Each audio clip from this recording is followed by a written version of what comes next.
오늘 본문 16절부터 17절은 이렇게 말씀합니다. 저물매 사람들이 귀신 들린 자를 많이 데리고 예수께 오거늘 예수께서 말씀으로 귀신들을 쫓아내시고 병든 자를 다 고치시니 이는 선지자 이사야로 하신 말씀에 우리 연약한 것을 친히 담당하시고 병을 짊어지셨도다 함을 이루려 하심이더라. 이루려 하심이더라. 성취했단 말이죠. 선지자 이사야가 예언했던 그 말씀이 이루어졌다는 말씀입니다. 우리들의 모든 죄와 허물을 짊어지고 우리 죄를 용서해 주셨을 뿐만 아니라 예수님께서는 우리들의 죄값으로 우리가 당하던 인생의 모든 비극들, 영적인 육적인 질병과 고통들, 아픔들을 다 치유해 주셨다는 말씀입니다. 아주 근본적인 질문을 하나 해보겠습니다. 예수님은 왜 이 땅에 오셨을까요? 이 땅에 예수님께서 오신 이유를 본문은 이렇게 말하는 거지요. 우리들의 지은 모든 허물과 죄를 대신 짊어지시고 죽으심으로 해서 죄 때문에 온 모든 인간의 비극과 고통들, 질병을 치유하러 오신 것이죠. 그래서 예수님은 이렇게 또 말할 수 있습니다. 우리를 고치러 오신 치유자, 힐러라고 표현하는 겁니다. 오늘 대림절 셋째 주일 바로 그 치유자이신 예수님을 기다리는 한 주간입니다. 이 한 주간 동안 예수님의 치유의 손길이 여러분의 구체적인 삶의 영역마다 경험되시는 놀라운 복된 한 주간 사시기를 축원합니다. 14절부터 15절 두 절 말씀 뜻을 생각하면서 우리 함께 같이 읽어보실까요? 함께 읽습니다. 시작. 예수께서 베드로의 집에 들어가사 그의 장모가 열병으로 앓아 누운 것을 보시고 그의 손을 만지시니 열병이 떠나가고 여인이 일어나서 예수께 수정들더라. 15절은 이렇게 시작합니다. 그의 손을 만지시니 열병이 떠나가고. 이 마태복음이 이렇게 간단하게 적어놨습니다만 누가복음의 같은 본문을 보면 좀 더 자세하게 풀어 쓰고 있음을 봅니다. 누가복음에 이렇게 썼어요. 가서 예수님께서 가셔서 손을 잡고 일으켜 세우시니 열병이 떠나갔다. 3단계로 이렇게 설명을 합니다. 여하튼 베드로의 장모가 걸린 병은 열병으로 헬라어 원전에서는 프레소산이라고 표현됩니다. 이 프레소산이라고 명칭된 이 열병, 아주 열이 높아서 목숨까지도 빼앗아갈 수밖에 없는 위험한 병으로 요즘식으로 표현한다면 말라리아나 장티푸스 같은 병을 지칭하는 단어였습니다. 당시의 율법을 가르치는 하가다라는 유대인들의 규칙서에는 그래서 이 열 나는 사람, 즉 프레소산이라고 하는 이 열병에 걸린 사람은 가까이 가서도 안 되고 가서 만지는 것은 절대 금지했던 그런 위험한 병이었습니다. 그런데도 주님께서는 그 열병 환자인 베드로의 장모에게 다가가셔서 그 손을 만져주신 겁니다. 유대인들이 그 많은 규칙을 아예 정면으로 어기신 것이죠. 그런데다가 사실 예수님은 천지를 말씀으로 지으신 전능하신 하나님이셨습니다. 꼭 손을 대셔야만 고칠 수 있는 건 아니었다 그 말입니다. 그리고 복음서 여러 군데 보면 예수님께서는 말씀만으로 고치신 예가 한두 건이 아니었죠. 그러니까 내가 원하노라 그러면 그냥 고쳐졌습니다. 내 믿음대로 될지어다 그냥 고쳐졌습니다. 그런데 왜 이번에는 예수님께서 직접 손을 꼭 대시면서 병을 고쳐주셨을까요? 이런 경우도 있다는 거예요. 예수님은 때때로 우리들이 너무 힘들고 어려울 때에는 참으로 때때로 우리 곁에 가까이 다가오셔서 사랑의 손길로 만져주시며 우리를 온전케 하실 때가 있으십니다. 경험해 본 사람은 아는 거예요. 항상 그렇지는 않지만 정말 더 이상 참기 힘들고 어려운 그때 가까이 다가오셔서 우리에게 힘주시고 온전케 하시는 사랑의 손길을 펴실 때가 있더라는 거죠. 그래서 우리는 이런 찬송을 부릅니다. 어려운 일 당할 때 나의 믿음 작으나 의지하는 내 주를 더욱 의지합니다. 그 사랑의 손길을 바라면서요. 어느 유명한 음악가가 고백한 내용입니다. 그대로 한번 읽어드릴게요. 어려운 때 힘주신 하나님께 감사하노라. 나의 환경이 지금 좋은 환경이 아니라고 해서 불평하지 말자. 좋은 환경만이 좋은 결과를 가져오지는 않는다. 아담은 에덴 동산과 같은 좋은 환경 속에서도 타락하지 않았던가. 눈물에 대해서도 감사하자. 눈물 있는 눈으로 하나님을 바라볼 때 우리는 더욱 똑똑히 하나님을 볼 수 있다. 하나님께서는 우리가 어려울 때일수록 우리에게 가까이 다가오셔서 우리를 보호해 주시고 힘이 되어 주신다. 믿습니까? 예, 어려울 때일수록 가까이, 심지어는 손댈 필요도 없지만 따뜻한 손길을 펴셔서 우리를 만져주시며 회복시키실 때가 있더라는 겁니다. 우리 복음성가 중에 이런 찬송이 있죠. 여러분도 많이 부르셨을 거라고 생각해요.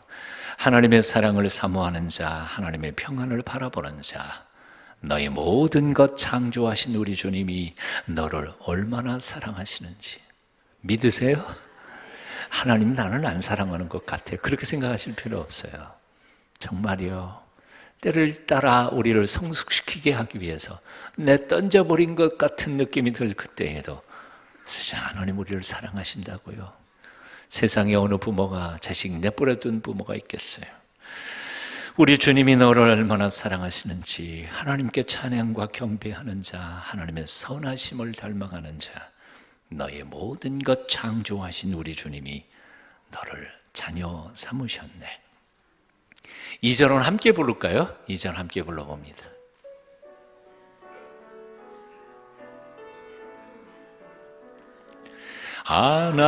하나님의 사랑 사모하는 자, 하나님의 평안을 바라보는 자, 너의 모든 것 창조하신 우리 주님이 너를 얼마나 사랑하시는지.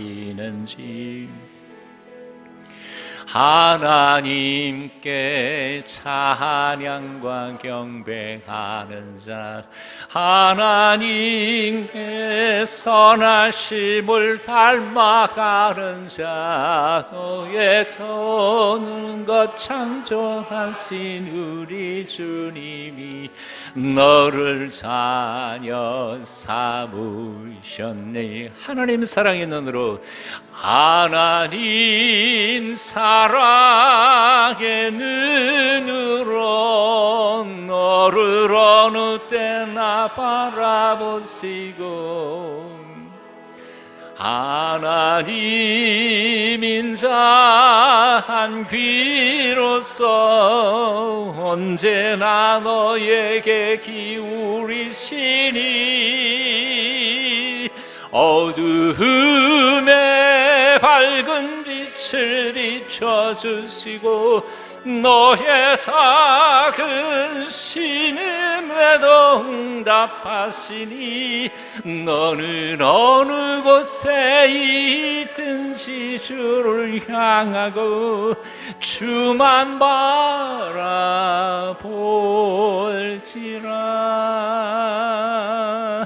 주만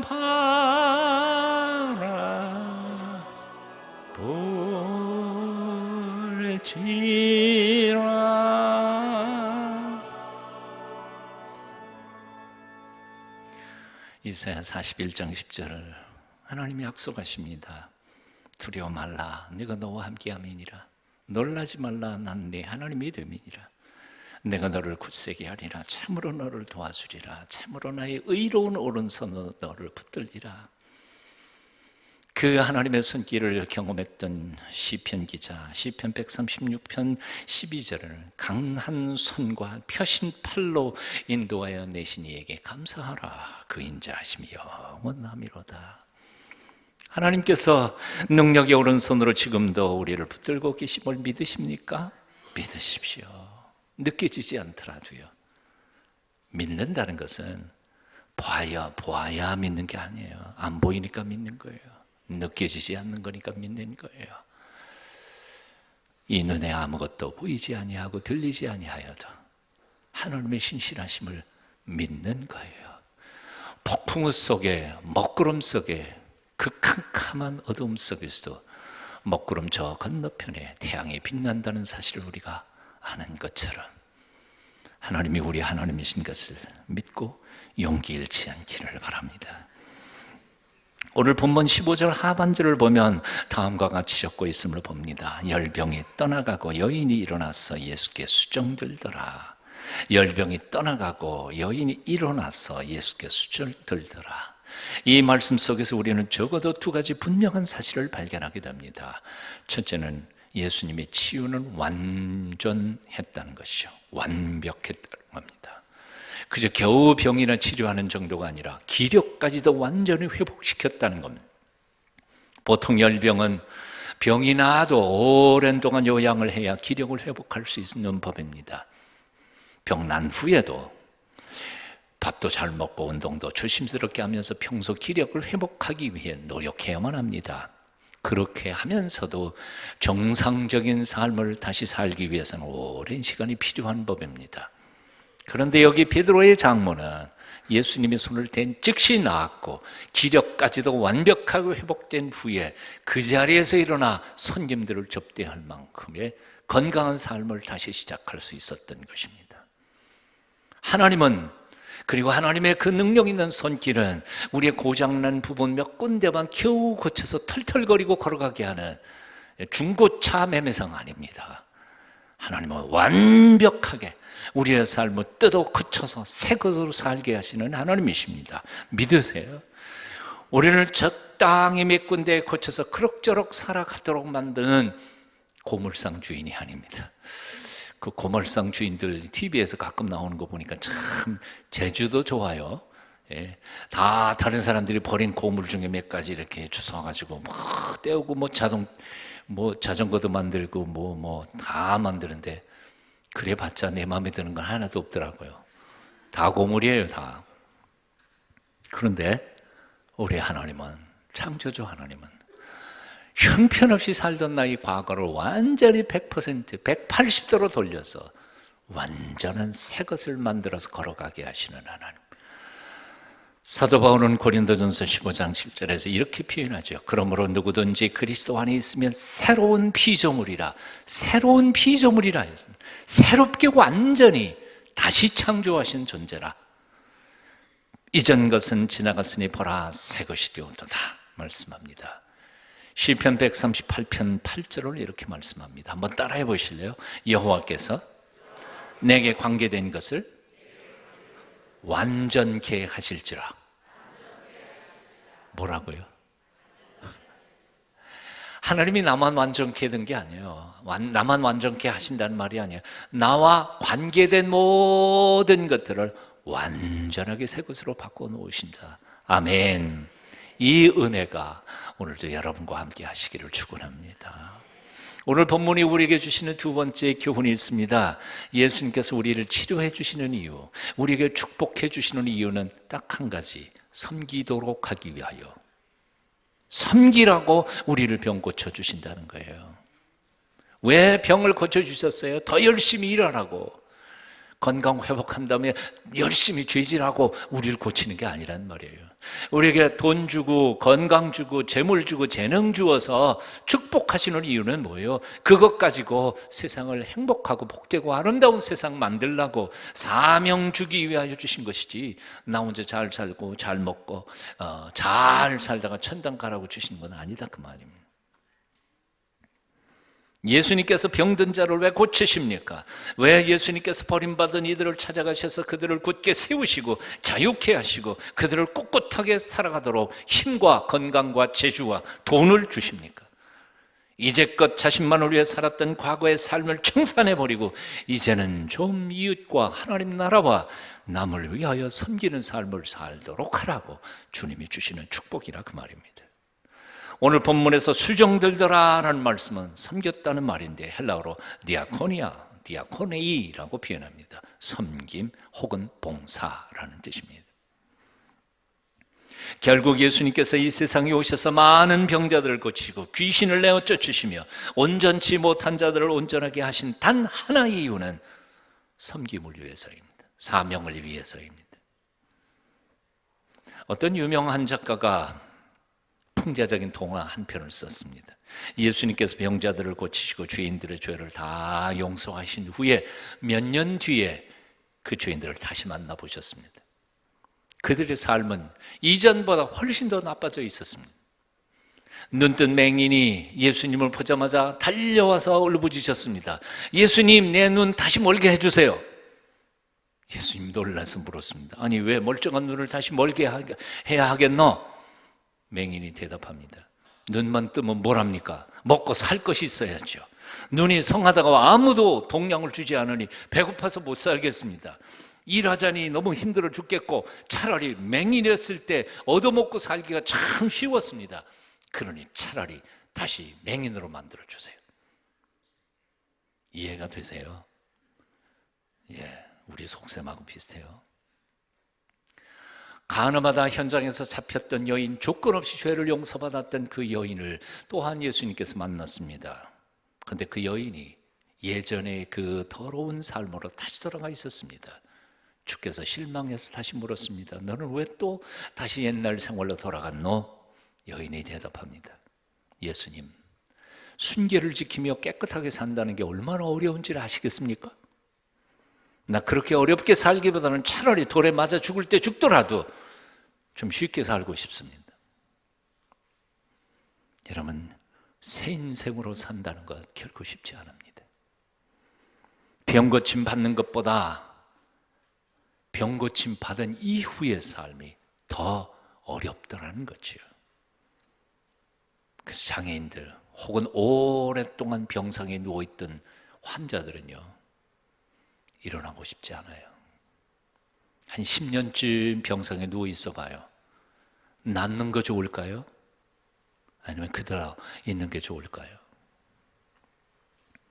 지난 주간 동안에 어떤 권사님이 참 정직하게 정말 솔직히 큐티 나눔하면서 고백하는 소리를 들었습니다. 뭔 얘기인지 아세요? 목사님이 이제 말씀 앞에 제가 비추어 보니까 저는 이 말씀을 잘 깨닫습니다. 그런데 깨달은 말씀 지켜 행하려고 보니까 너무 어렵더라고요. 그래서 못 깨달은 것처럼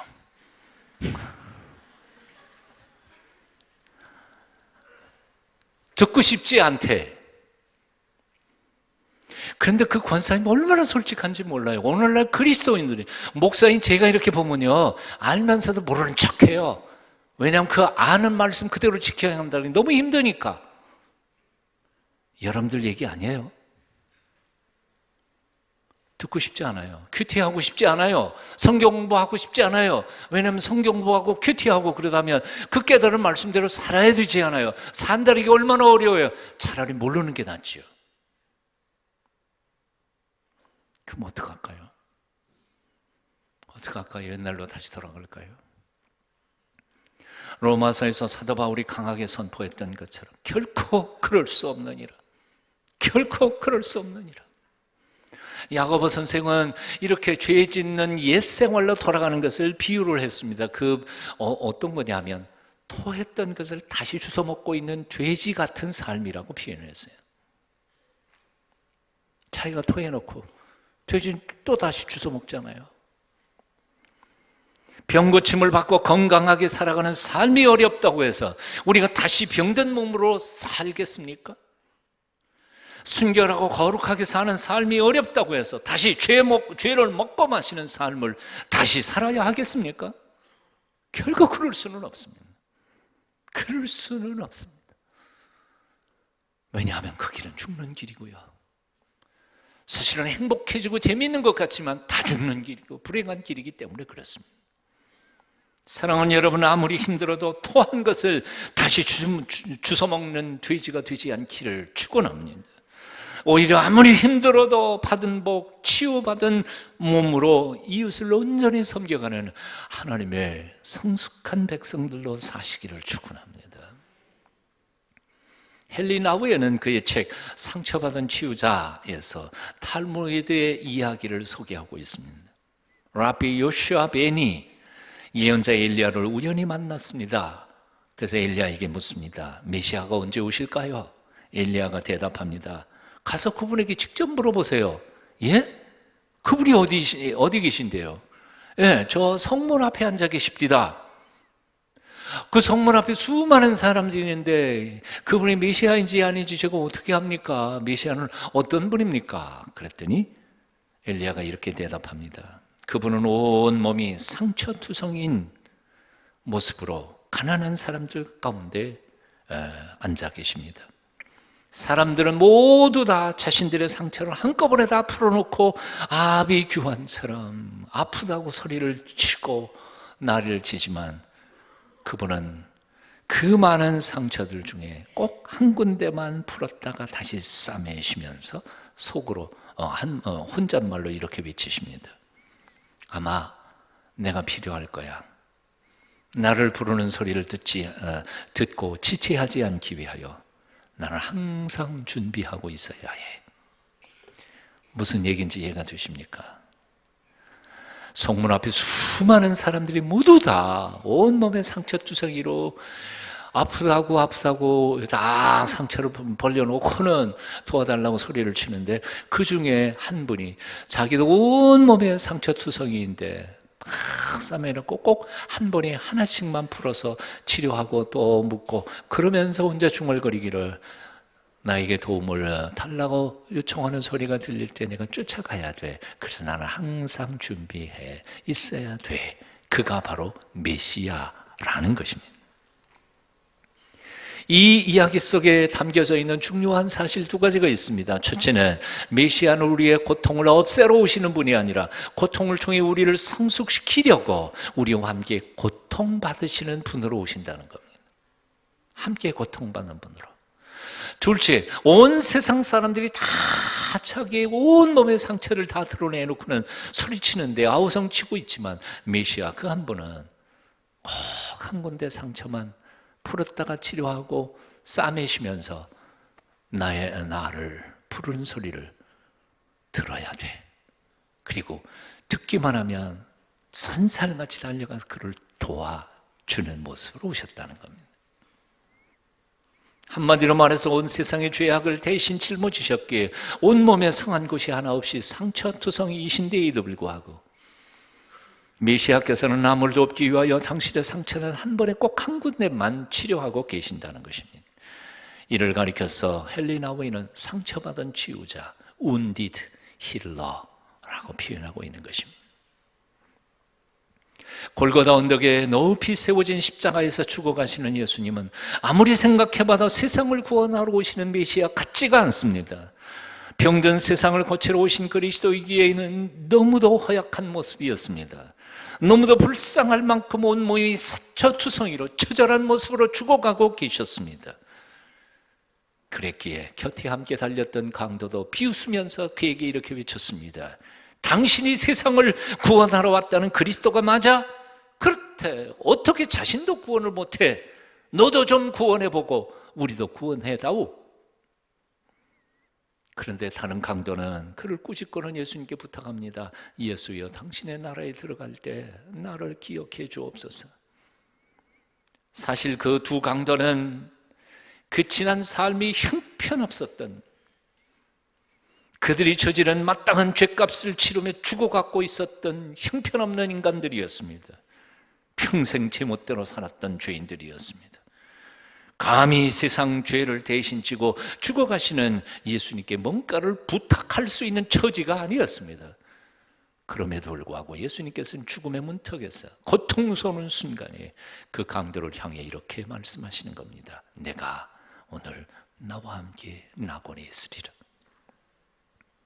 십자가를 우러러 바라볼 때마다 십자가 위에 달리신 예수님의 모습 속에서 탈무드에 나오는 그 메시아를 발견하게 됩니다. 그리고 그 십자가에서 오늘도 우리에게 부탁하시는 주님의 음성을 듣습니다. 너 상처받았니? 그래, 많이 아프겠구나. 하지만 너의 상처만을 바라보며 자기 연민에 빠지지 말거라. 잠깐 눈을 돌려 옆에 있는 이의 상처를 봐주면 안 되겠니? 내 눈에서 사랑의 눈물이 흘러나를 때 진정 나의 치유의 기적은 나타나는 법이란다. 성숙과 미숙의 차이가 무엇이라고 생각합니까? 미숙한 사람은 자신의 아픔만 돌아봅니다. 하지만 성숙한 사람은 자신의 아픔을 잠깐 접어두고 옆에 있는 사람의 고통을 돌아볼 줄 아는 사람입니다.